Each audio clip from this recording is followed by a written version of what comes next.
நான் ஒரு வெற்றியாளன் ஆன்மீக பக்கத்திற்கு வரவேற்பதில் மிக்க மகிழ்ச்சி. இப்போ நான் பேச போகிறது முருகப்பெருமானின் 6வது முகம். 6வது முகம் எங்கே இருக்குது, நம்ம எப்படி பார்க்குறது?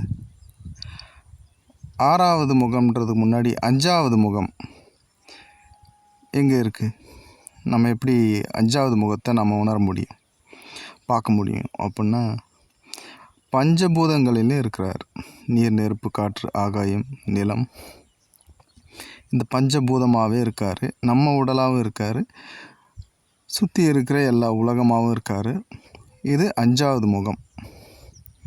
இப்போ 6வது முகம்னான்னு பார்த்தீங்கன்னா, ஒவ்வொரு அணுக்களிலும், அதாவது என்ன சொன்னால், அங்கே ஒன்றுமே இருக்காது, அணுக்களுக்குள்ளே ஒன்றும் இருக்காது. அதாவது பஞ்சபூதமும் அங்கே இருக்காது. அங்கே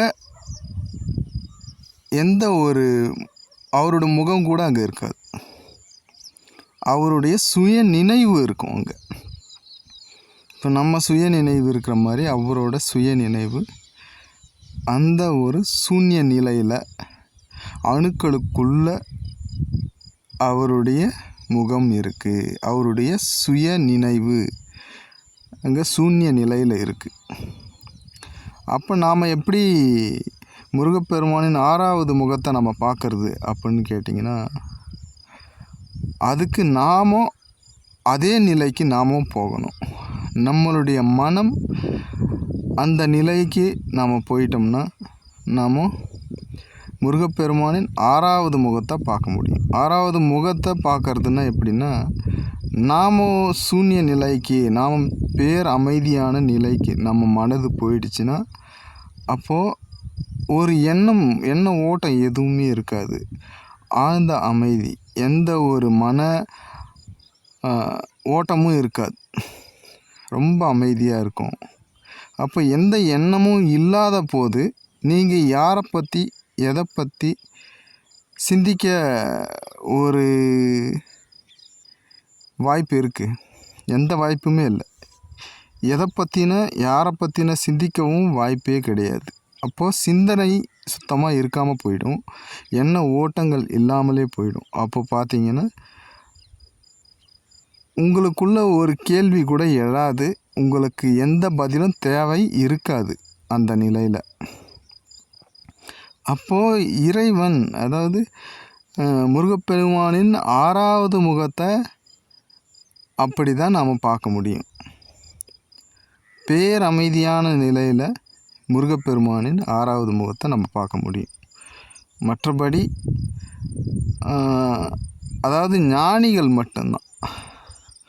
ரொம்ப ஞானிகள்னால் நான் ஒரு கூட்டமாக இருப்பாங்கன்னு இல்லை, ரொம்ப அதிகமாக நான் யோசிக்கிறது இல்லை, அதிகமாக ஆன்மீகத்தில் ஈடுபடுறது, அவங்க சத்தமே இல்லாமல் அமைதியாக தான் இருப்பாங்க. இவங்களாம் ஆன்மீகவாதி அப்படின்னு சுத்தமாக தெரியாது, சாதாரண ஆள் மாதிரி தான் இருப்பாங்க. அவங்க அவங்க தெரிஞ்சிக்கிறதுல ஆர்வமாக இருப்பாங்க. இப்போ இறைவனின், அதாவது முருகப்பெருமானின் 6வது முகத்தை பார்க்கணுன்னா நாம் சூன்ய நிலைக்கு நம்ம மனம் போகணும். அப்போ சூன்ய நிலைக்கு போயிடுச்சுன்னா இப்போ என்ன, சாப்பிட மாட்டோமா, தூங்க மாட்டோமான்னு இல்லை, இதெல்லாமே நடக்கும். சாப்பிட்றது, தூங்கிறது, நம்ம தினமும் செய்கிற அன்றாட வேலைகள் நம்ம செஞ்சுட்டு தான் இருப்போம். ஆனால் மனம் ஆழ்ந்த அமைதிக்கு போயிடும்.